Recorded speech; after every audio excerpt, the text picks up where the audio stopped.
Mesdames et messieurs, il est 12 h, bienvenue dans le 13 h. À la une de l'actualité, c'est l'hommage rendu hier jeudi par la nation entière à l'ancien Premier ministre Charles Konan Banny, ancien gouverneur de la BCEAO. L'homme d'État est décédé de Covid il y a près d'un mois en France. Le chef de l'État, le Premier ministre, les membres du gouvernement et autres présidents d'institutions, tous tenus à lui dire adieu, à lui dire grand merci.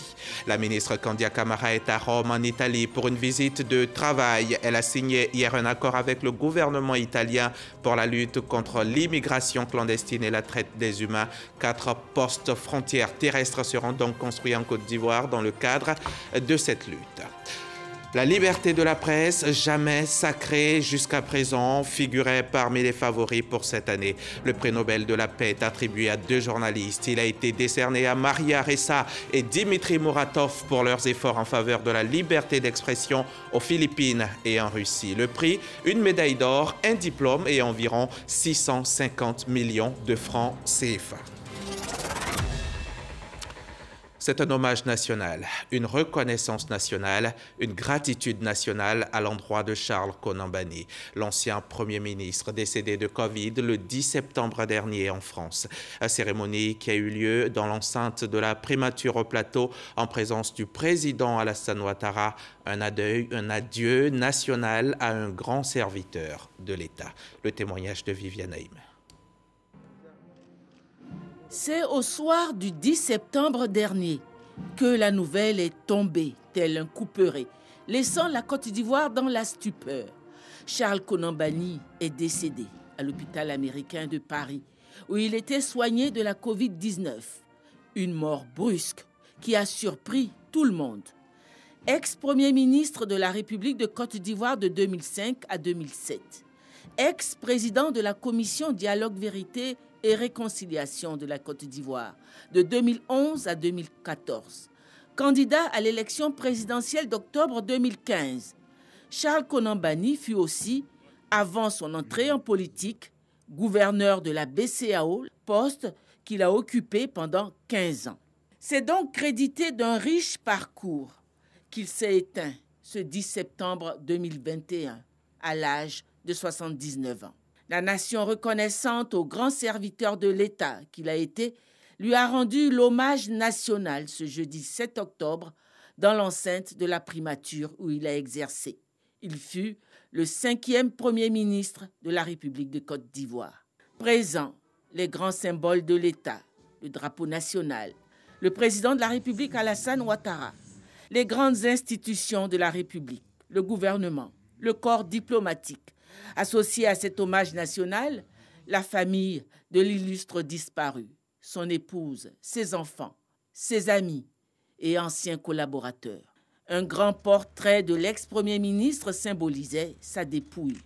Le président de la République en tête s'est incliné devant sa mémoire, suivi par le premier ministre chef du gouvernement et par les présidents et représentants des grandes institutions de la République.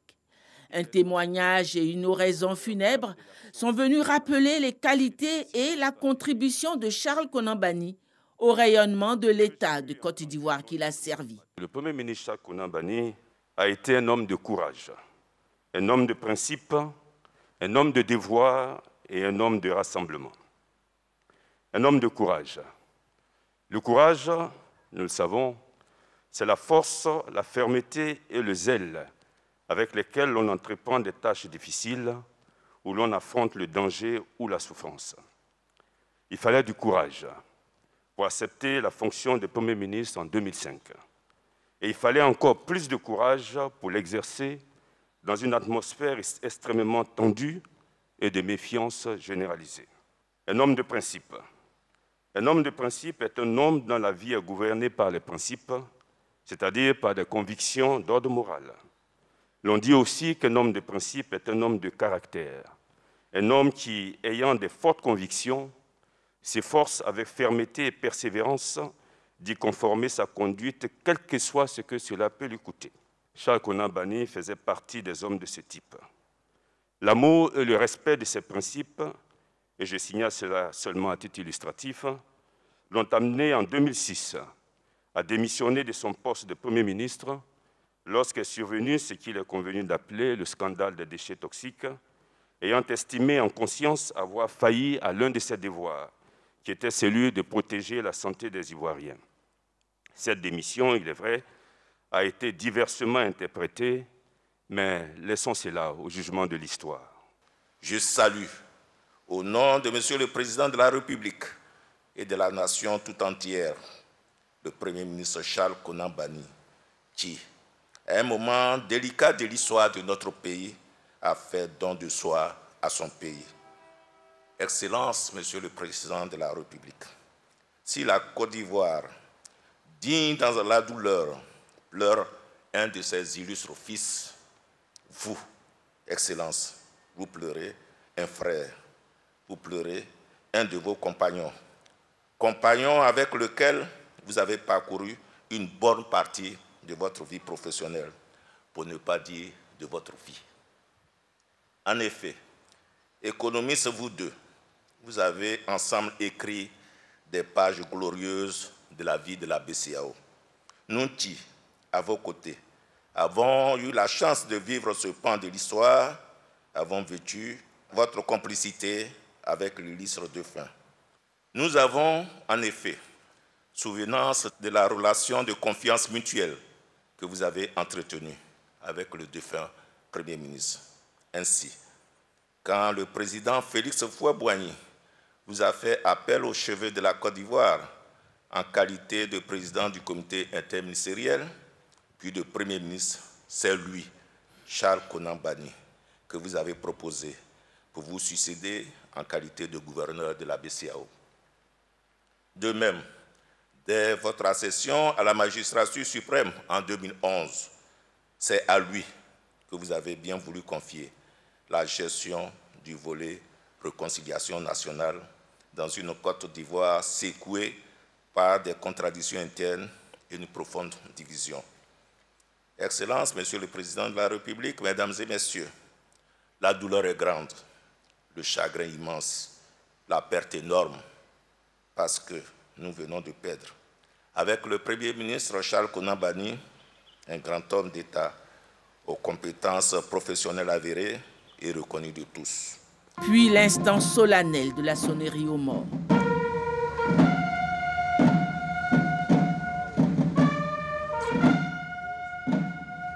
Suivi de la remise du drapeau national à la veuve. Après s'être ainsi acquitté de son devoir envers son grand serviteur, l'État de Côte d'Ivoire pouvait laisser aller sa dépouille. Charles Konan Banny a été remis aux siens pour son inhumation. Que l'âme de Charles Konan Banny repose en paix. Par ma voix, le groupe RTI présente ses plus sincères condoléances à sa famille et à toute la Côte d'Ivoire. Le prix du kilogramme du coton graine est connu. Pour la campagne 2021-2022, il est de 300 francs CFA et ce en dépit de la baisse du cours mondial. L'annonce a été faite hier jeudi à l'occasion justement d'une cérémonie organisée par les acteurs de la filière pour saluer les efforts du gouvernement dans l'amélioration de leurs conditions de vie. Noël Niagno, reportage. Joyeux anniversaire, l'Intercoton. Joyeux anniversaire. Oui, l'Intercoton a 20 ans. Cela va se célébrer de ce 7 octobre au 20 novembre prochain. Mais avant, l'Intercoton reçoit ses cadeaux d'anniversaire. Le premier, le prix de la campagne 21-22. Il est maintenu à 300 francs CFA, malgré la tendance baissière du cours mondial. 300 francs CFA le kilo de coton graine.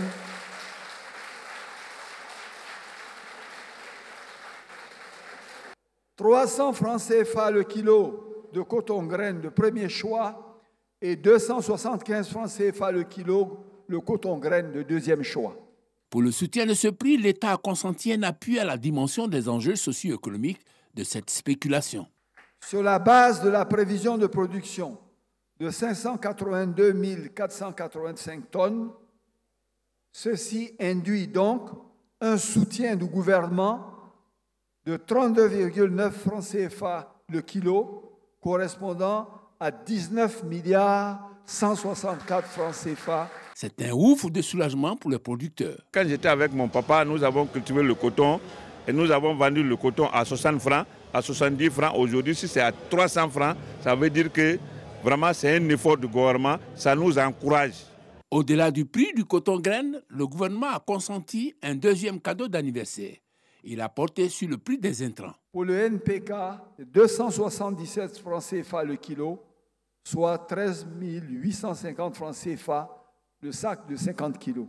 Pour l'urée, 295 francs CFA le kilo, soit 14 750 francs le sac de 50 kilos.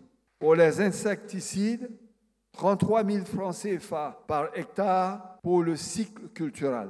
Grâce à cet appui constant, Intercoton a pu tisser harmonieusement sa toile malgré les crises qui ont secoué la Côte d'Ivoire pour se hisser à un niveau confortable. Le nombre de producteurs va passer d'environ 60 000 en 2010-2011 à 132 000 en 2020-2021, pour une production record qui passe donc de 174 000 tonnes à 559 000 tonnes de coton-graine, soit plus du triple sur cette période. Ces acquis sont l'œuvre d'une somme d'actions menées avec rigueur et professionnalisme.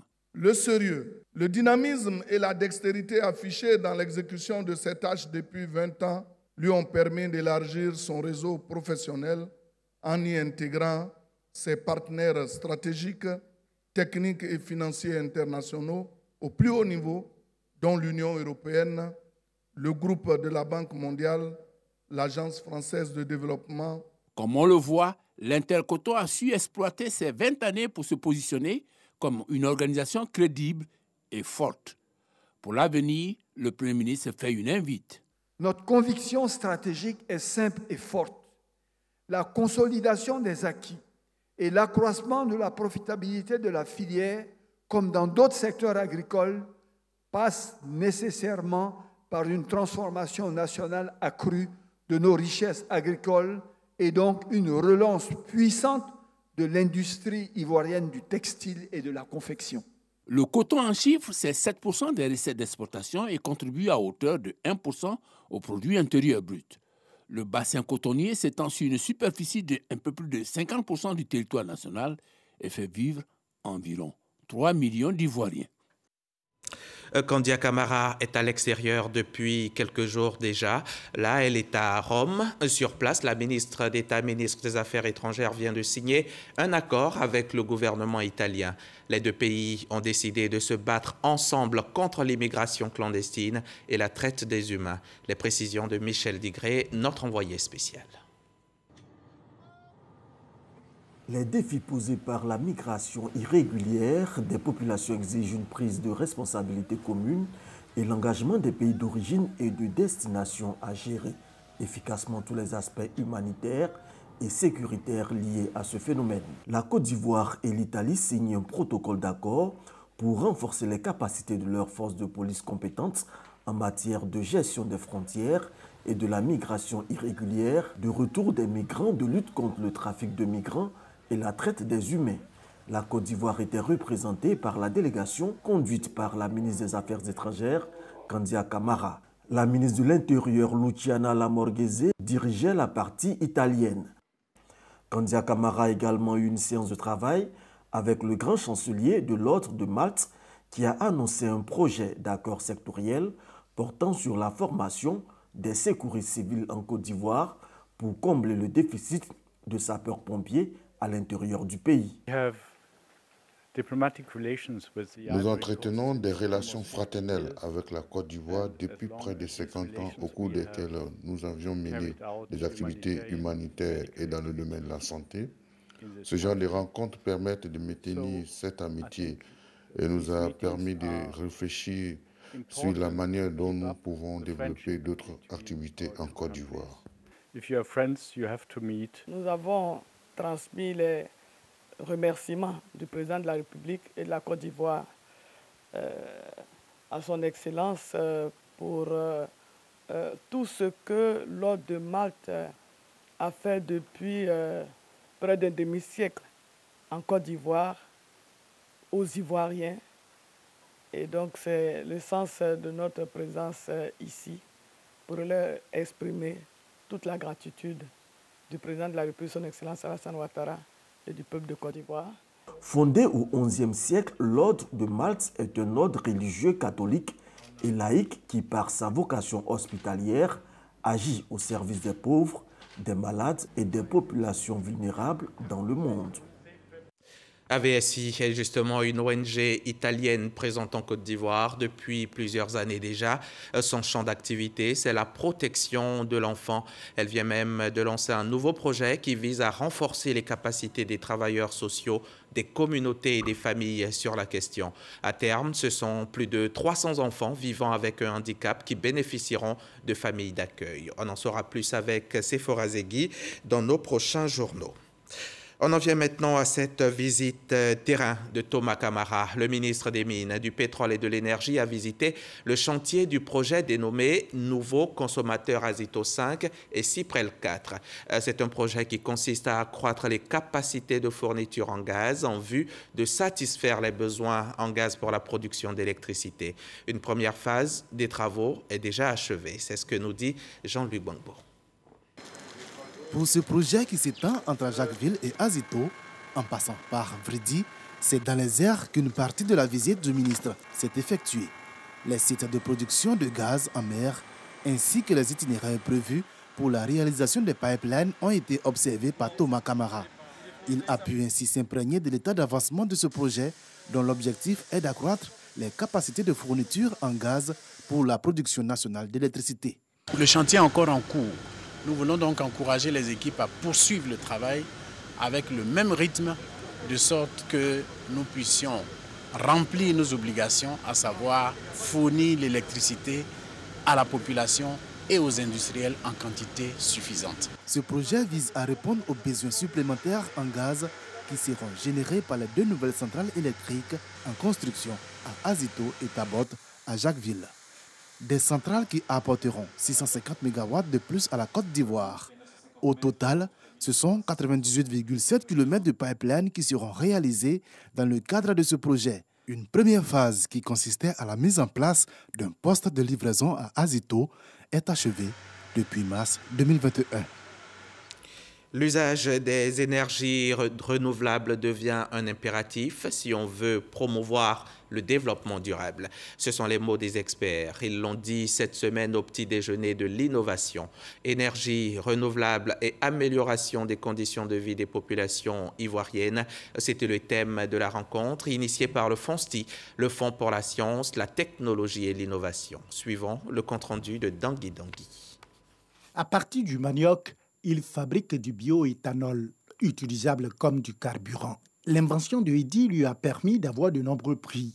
Des prix qui lui ouvrent aujourd'hui les portes du petit déjeuner de l'innovation, qui a eu pour thème énergie renouvelable et amélioration des conditions de vie des populations ivoiriennes. Les énergies renouvelables font partie intégrante désormais de notre écosystème.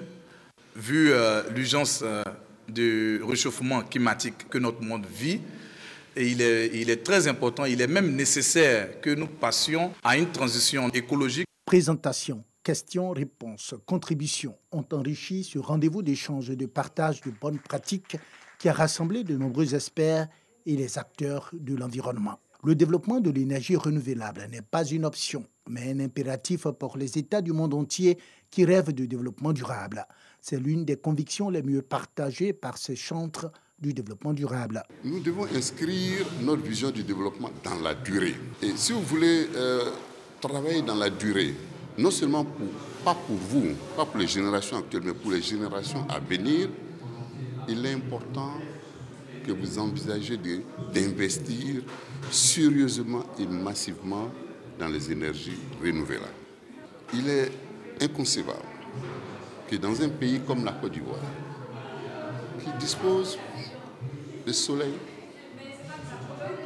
à longueur de journée, toute l'année, que certaines zones rurales de notre pays ne puissent pas encore disposer d'éclairage. Le Fonds pour la science, la technologie et l'innovation, FONSTI, a entre autres pour mission le financement des programmes nationaux de recherche, des projets d'innovation et de recherche scientifique. La force naît de l'adversité et des souffrances. Voilà de nombreux mois que le coronavirus met à rude épreuve notre résilience et notre intelligence, mais nous finirons bien par le neutraliser.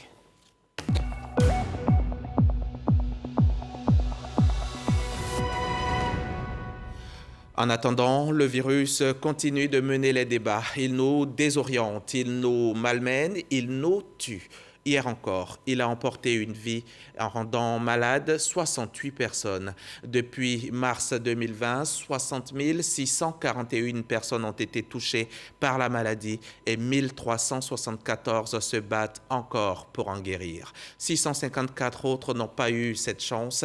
Ils ont définitivement perdu le combat contre le monstre. Lavage des mains répété plusieurs fois au savon, le port du masque de protection et le vaccin, voilà ce qui pourrait nous mettre à l'abri du coronavirus. C'est donc seulement à ce prix qu'on retrouvera notre vie d'avant, libérée des griffes du monstre Covid. C'est en tout cas le rêve de tous. Partout sur la planète, on pense déjà la vie d'après le coronavirus. Chacun avec ses ingrédients, chacun avec ses espoirs. Le monde est aujourd'hui uni dans l'adversité, tous ensemble contre un monstre qui, pour l'heure, semble plus fort et qui a pris nos vies et notre liberté en otage. Gros plan sur les politiques déployées à travers le monde pour faire face à l'après-Covid. C'est un document signé Alexis Ouedraogo.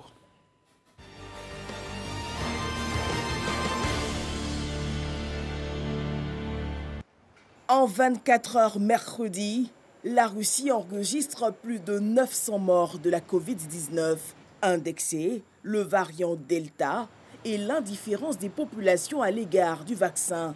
Le nombre de cas augmente à Moscou, mais je pense que la situation n'est pas encore critique. Vacciné ou non, chacun est responsable de son propre état de santé. Résultat, avec plus de 213 000 morts depuis le début de l'épidémie, la Russie est désormais le pays le plus touché d'Europe. Une flambée qui force certaines régions à introduire des passes sanitaires. Un tableau quasi identique aux États-Unis qui enregistre plus de 653 000 morts depuis le début de la crise sanitaire. Le 10 septembre, le président durcit le ton avec son plan de vaccination obligatoire pour des millions de salariés. Ce qui rend la situation incroyablement plus frustrante, c'est que nous disposons des outils pour combattre le Covid-19 et qu'une minorité identifiée d'Américains, soutenue par une minorité identifiée de responsables politiques, nous empêche de tourner la page. Avec cette mesure, il faut aussi relancer l'économie américaine. Les États-Unis ont injecté 1 900 milliards de dollars pour contrer les effets de la pandémie. L'enveloppe permet, entre autres points, à des millions d'Américains de recevoir des chèques de 1 400 dollars en aide post-Covid. Une dynamique suivie par l'Europe. Depuis début juillet, les plans nationaux de relance sont alignés. Les pays approuvés par le Conseil de l'Union européenne reçoivent les premiers versements de fonds. 672 milliards d'euros de subventions et de prêts destinés à financer des projets. C'est un message très fort de solidarité et de confiance dans l'Union européenne, car ce qui est vrai pour le virus l'est aussi pour l'économie. Aucun État membre n'aurait été capable de maîtriser cette crise tout seul. Et l'Afrique alors, dans ce dispositif de relance post-Covid? Le 1er octobre dernier, à la faveur de la conférence sur les politiques mondiales à Abu Dhabi, l'Afrique se faisait entendre. On a eu 10 fois moins de mortalité en Afrique qu'en Europe. Personne ne pensait ça. Et même aujourd'hui, où la situation est plus grave que de certaines manières qu'il y a 6 mois, on est encore en deçà de la plupart des pays en termes de mortalité. Donc ça, on a étonné le monde, si vous voulez. Mais comme les matières premières minérales ont cessé d'être achetées, on a eu des baisses de prix très très fortes. Et donc on a été plus affecté dans l'économie sur le prix du cuivre, sur le prix du fer, sur le prix du pétrole qu'on aurait dû l'être normalement. Héritière de la crise économique liée à la pandémie, l'Afrique doit faire plus pour redresser la barre, une situation qui nécessite un appui important. Avec seulement 6,5% des habitants d'Afrique ayant reçu au moins une dose de vaccin à ce jour, contre plus de 55% en Europe et en Amérique. Il faudra faire plus et plus vite pour atteindre le taux de couverture vaccinale défini par le Centre africain de contrôle et de prévention des maladies entre 60 et 70% de la population à la mi-2022, au risque de voir apparaître et se diffuser de nouveaux variants pouvant conduire in fine à un échappement vaccinal préjudiciable pour tous.